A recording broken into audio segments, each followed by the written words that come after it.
प्रिय भक्तों, शनिवार के दिन जो भी भक्त सूर्यपुत्र भगवान शनि देव जी के इस मंत्र का जाप करता है या सुनता भी है, उसका बुरे से बुरा समय भी अच्छे समय में बदल जाता है।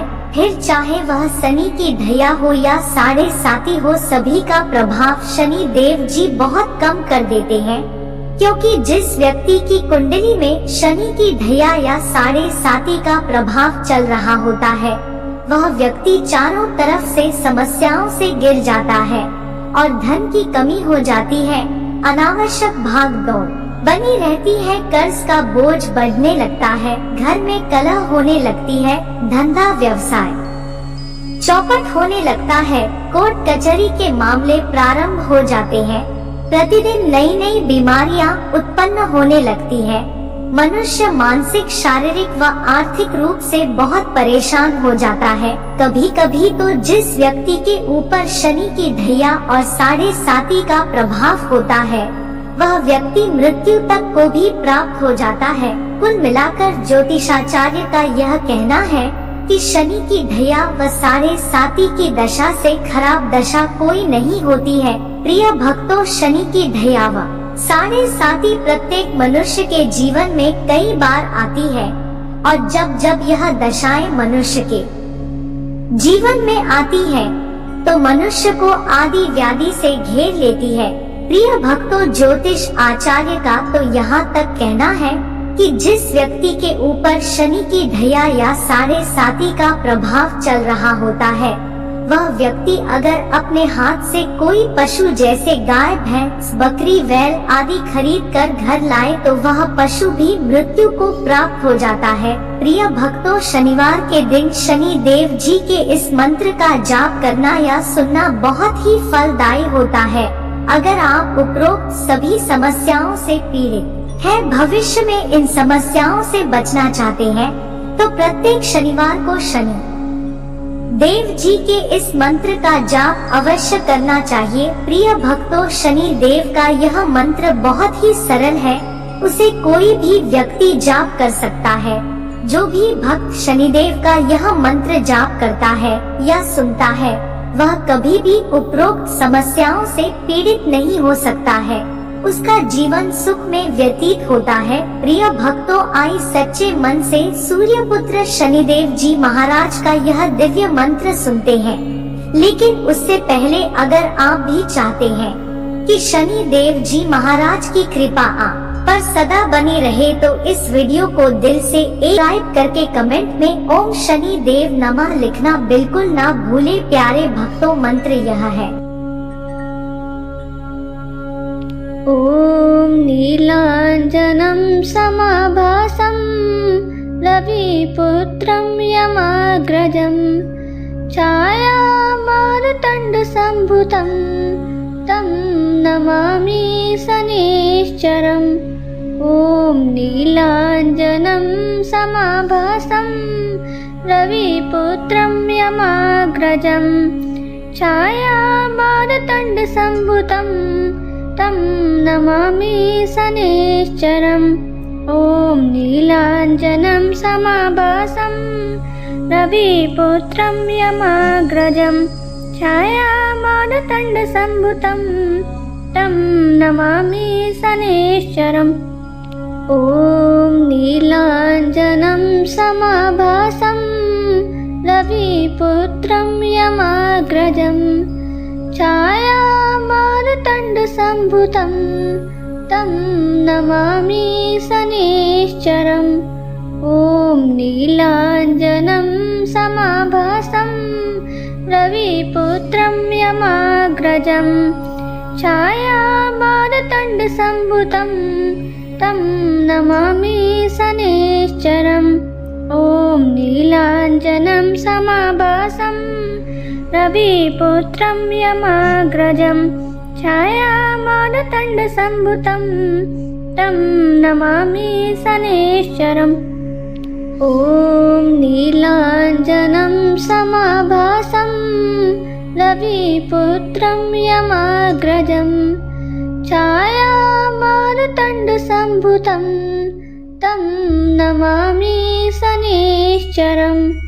ॐ नीलाञ्जनं समाभासं रविपुत्रं यमाग्रजं छायामार्तण्डसम्भुतं तं नमामि शनैश्चरम् ॐ नीलाञ्जनं समाभासं रविपुत्रं यमाग्रजं छायामार्तण्डसम्भुतं तं नमामि शनैश्चरम् ॐ नीलाञ्जनं समाभासं रविपुत्रं यमाग्रजं छायामार्तण्डसम्भुतं तं नमामि शनैश्चरम् ॐ नीलाञ्जनं समाभासं रविपुत्रं यमाग्रजं छायामार्तण्डसम्भुतं तं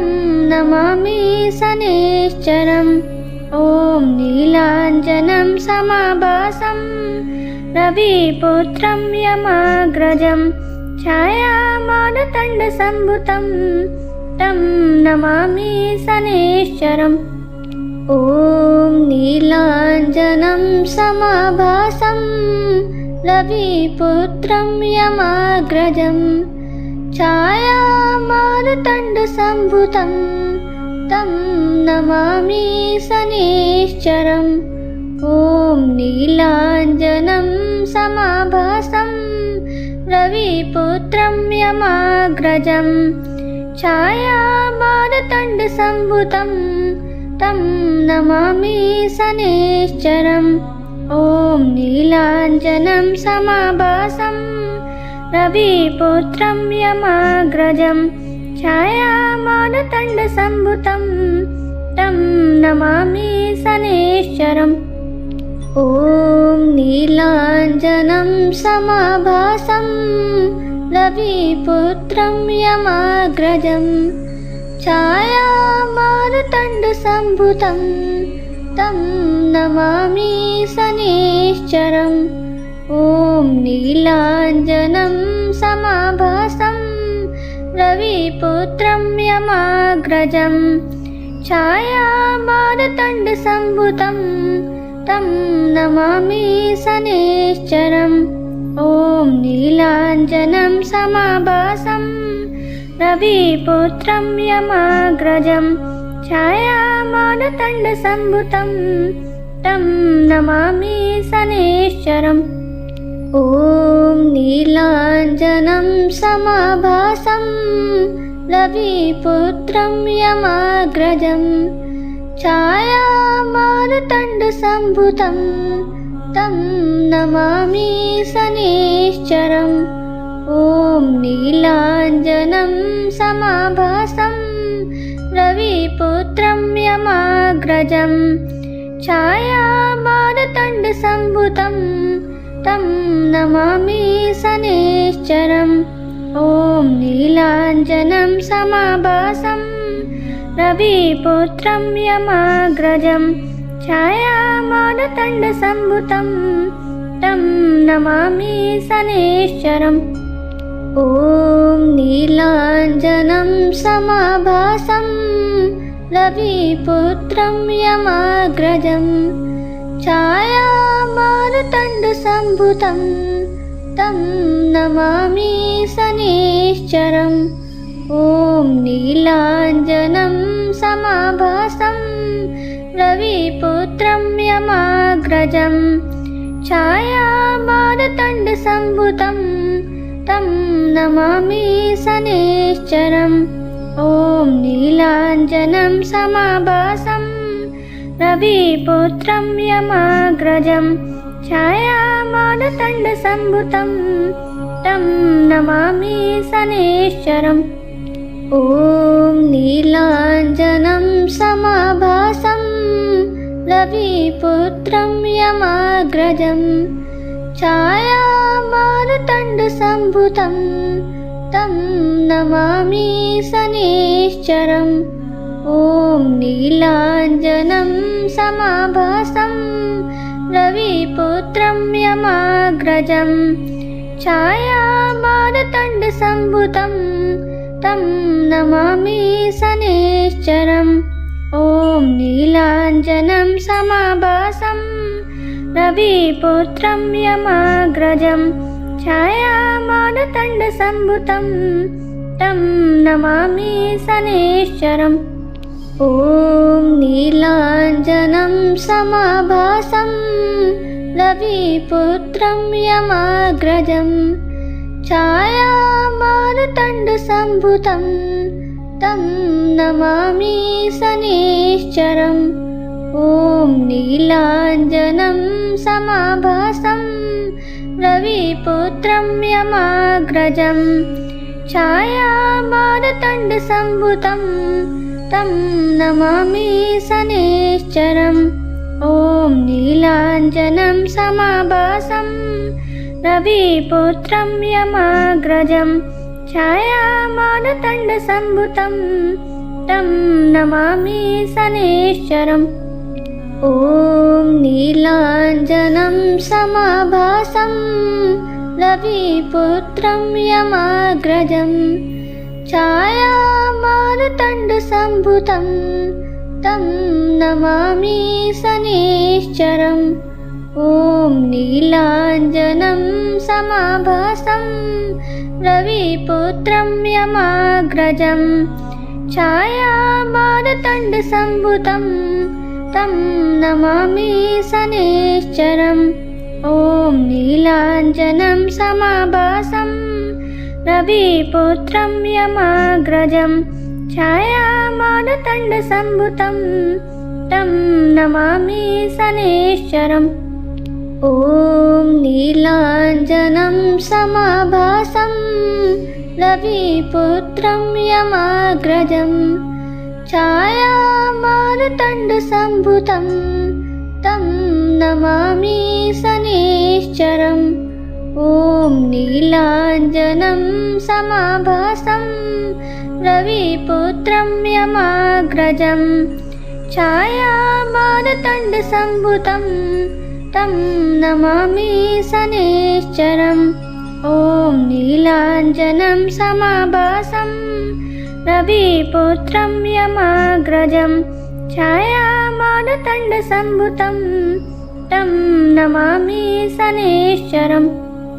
ॐ नीलाञ्जनं समाभासं रविपुत्रं यमाग्रजं छायामारुतण्डसम्भुतं तं नमामि शनैश्चरम्। ॐ नीलाञ्जनं समाभासं रविपुत्रं यमाग्रजं छायामारुतण्डसम्भुतं तं नमामि शनैश्चरम्।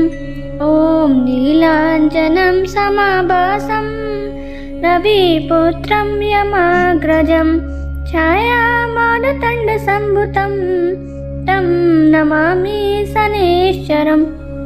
ॐ नीलाञ्जनं समाभासं रविपुत्रं यमाग्रजं छायामारुतण्डसम्भुतं तं नमामि शनैश्चरम्। ॐ नीलाञ्जनं समाभासं रविपुत्रं यमाग्रजं छायामारुतण्डसम्भुतं तं नमामि शनैश्चरम्। ॐ नीलाञ्जनं समाभासं रविपुत्रं यमाग्रजं छायामारुतण्डसम्भुतं तं नमामि शनैश्चरम्। ॐ नीलाञ्जनं समाभासं रविपुत्रं यमाग्रजं छायामारुतण्डसम्भुतं तं नमामि शनैश्चरम्। ॐ नीलाञ्जनं समाभासं रविपुत्रं यमाग्रजं छायामारुतण्डसम्भुतं तं नमामि शनैश्चरम्। ॐ नीलाञ्जनं समाभासं रविपुत्रं यमाग्रजं छायामारुतण्डसम्भुतं तं नमामि शनैश्चरम्। ॐ नीलाञ्जनं समाभासं रविपुत्रं यमाग्रजं छायामारुतण्डसम्भुतं तं नमामि शनैश्चरम्। ॐ नीलाञ्जनं समाभासं रविपुत्रं यमाग्रजं छायामारुतण्डसम्भुतं तं नमामि शनैश्चरम्। ॐ नीलाञ्जनं समाभासं रविपुत्रं यमाग्रजं छायामारुतण्डसम्भुतं तं नमामि शनैश्चरम्। ॐ नीलाञ्जनं समाभासं रविपुत्रं यमाग्रजं छायामारुतण्डसम्भुतं तं नमामि शनैश्चरम्। ॐ नीलाञ्जनं समाभासं रविपुत्रं यमाग्रजं छायामारुतण्डसम्भुतं तं नमामि शनैश्चरम्। ॐ नीलाञ्जनं समाभासं रविपुत्रं यमाग्रजं छायामारुतण्डसम्भुतं तं नमामि शनैश्चरम्। ॐ नीलाञ्जनं समाभासं रविपुत्रं यमाग्रजं छायामारुतण्डसम्भुतं तं नमामि शनैश्चरम्। ॐ नीलाञ्जनं समाभासं रविपुत्रं यमाग्रजं छायामारुतण्डसम्भुतं तं नमामि शनैश्चरम्। ॐ नीलाञ्जनं समाभासं रविपुत्रं यमाग्रजं छायामारुतण्डसम्भुतं तं नमामि शनैश्चरम्। ॐ नीलाञ्जनं समाभासं रविपुत्रं यमाग्रजं छायामारुतण्डसम्भुतं तं नमामि शनैश्चरम्। ॐ नीलाञ्जनं समाभासं रविपुत्रं यमाग्रजं छायामारुतण्डसम्भुतं तं नमामि शनैश्चरम्। ॐ नीलाञ्जनं समाभासं रविपुत्रं यमाग्रजं छायामारुतण्डसम्भुतं तं नमामि शनैश्चरम्। ॐ नीलाञ्जनं समाभासं रविपुत्रं यमाग्रजं छायामारुतण्डसम्भुतं तं नमामि शनैश्चरम्। ॐ नीलाञ्जनं समाभासं रविपुत्रं यमाग्रजं छायामारुतण्डसम्भुतं तं नमामि शनैश्चरम्। ॐ नीलाञ्जनं समाभासं रविपुत्रं यमाग्रजं छायामारुतण्डसम्भुतं तं नमामि शनैश्चरम्। ॐ नीलाञ्जनं समाभासं रविपुत्रं यमाग्रजं छायामारुतण्डसम्भुतं तं नमामि शनैश्चरम्। ॐ नीलाञ्जनं समाभासं रविपुत्रं यमाग्रजं छायामारुतण्डसम्भुतं तं नमामि शनैश्चरम्।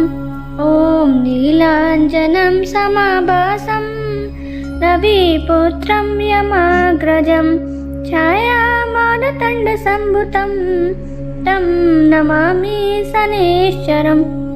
ॐ नीलाञ्जनं समाभासं रविपुत्रं यमाग्रजं छायामारुतण्डसम्भुतं मारुतण्डसम्भुतं तं नमामि शनैश्चरम् ॐ नीलाञ्जनं समाभासं रविपुत्रं यमाग्रजं छायामारुतण्डसम्भुतं तं नमामि शनैश्चरम् ॐ नीलाञ्जनं समाभासं रविपुत्रं यमाग्रजं छायामारुतण्डसम्भुतं तं नमामि शनैश्चरम् ॐ नीलाञ्जनं समाभासं रविपुत्रं यमाग्रजं छायामारुतण्डसम्भुतं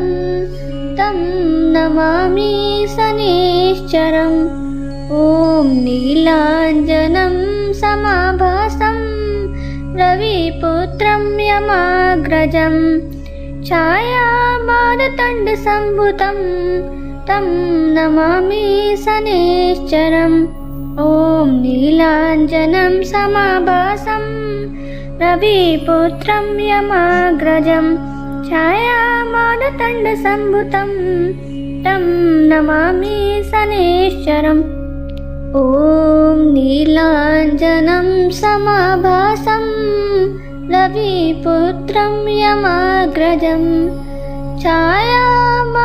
छायामारुतण्डसम्भुतं तं नमामि शनैश्चरम् ॐ नीलाञ्जनं समाभासं रविपुत्रं यमाग्रजं छायामारुतण्डसम्भुतं तं नमामि शनैश्चरम् ॐ नीलाञ्जनं समाभासं रविपुत्रं यमाग्रजं छायामारुतण्डसम्भुतं तं नमामि शनैश्चरम् ॐ नीलाञ्जनं समाभासं रविपुत्रं यमाग्रजं छायामारुतण्डसम्भुतं तं नमामि शनैश्चरम् ॐ नीलाञ्जनं समाभासं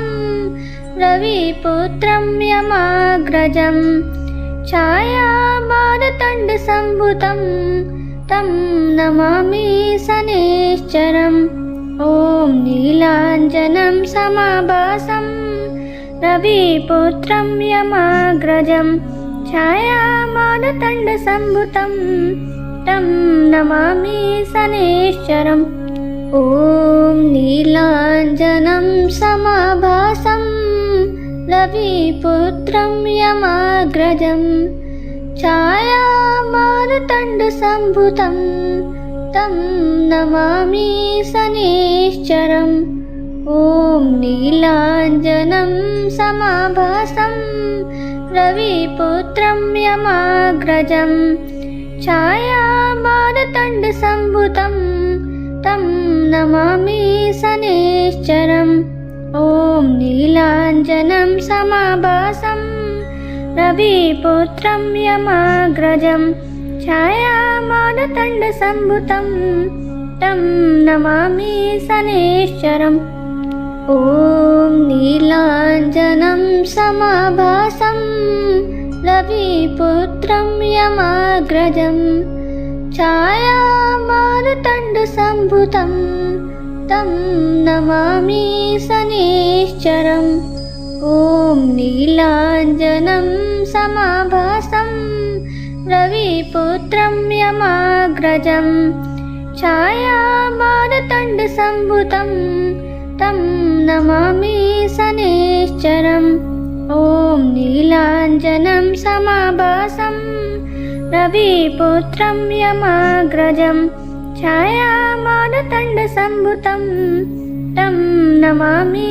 शनैश्चरम् ॐ नीलाञ्जनं समाभासं रविपुत्रं यमाग्रजं छायामारुतण्डसम्भुतं तं नमामि शनैश्चरम् ॐ नीलाञ्जनं समाभासं रविपुत्रं यमाग्रजं छायामारतण्डसम्भुतं तं नमामि शनैश्चरम्।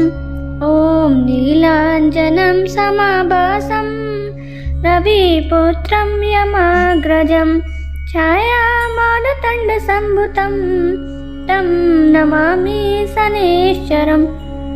ॐ नीलाञ्जनं समाभासं रविपुत्रं यमाग्रजं छायामारतण्डसम्भुतं तं नमामि शनैश्चरम्।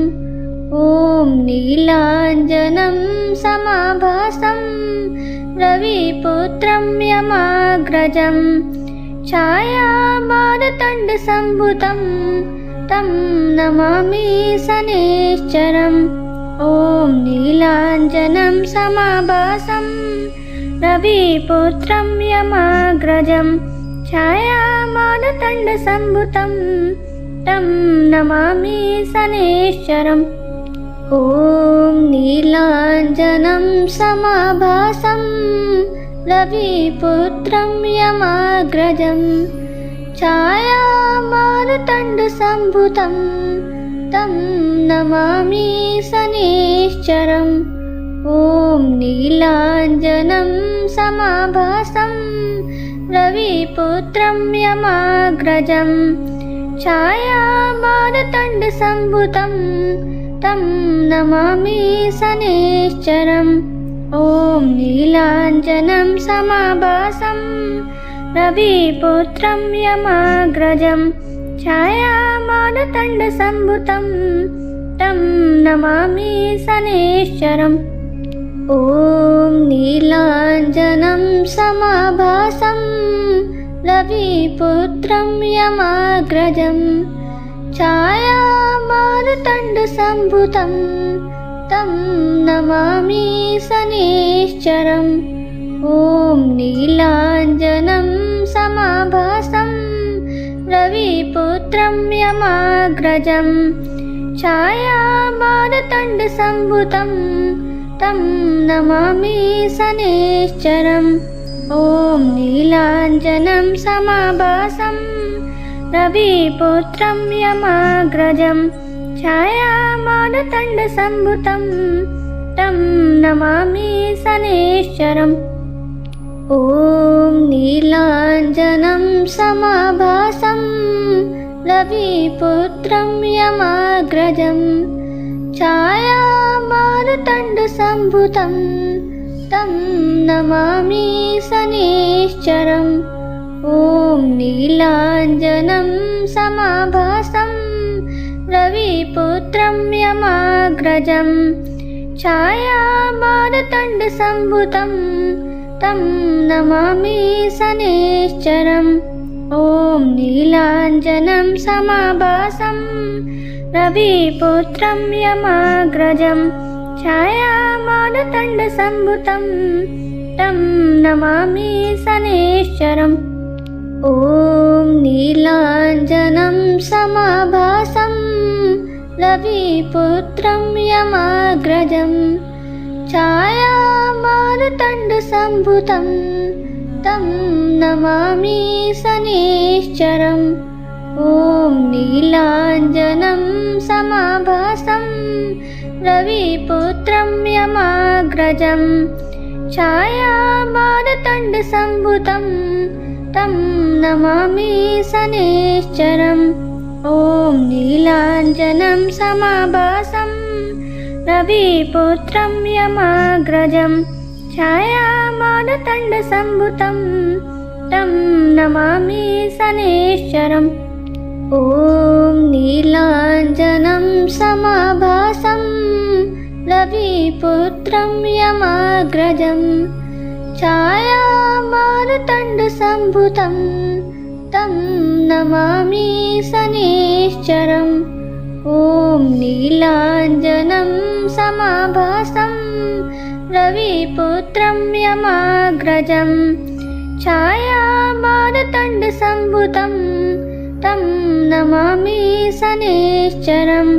ॐ नीलाञ्जनं समाभासं रविपुत्रं यमाग्रजं छायामारुतण्डसम्भुतं तं नमामि शनैश्चरम् ॐ नीलाञ्जनं समाभासं रविपुत्रं यमाग्रजं छायामारुतण्डसम्भुतं तं नमामि शनैश्चरम् ॐ नीलाञ्जनं समाभासं रविपुत्रं यमाग्रजं छायामारुतण्डसम्भुतं तं नमामि शनैश्चरम् ॐ नीलाञ्जनं समाभासं रविपुत्रं यमाग्रजं छायामारुतण्डसम्भुतं तं नमामि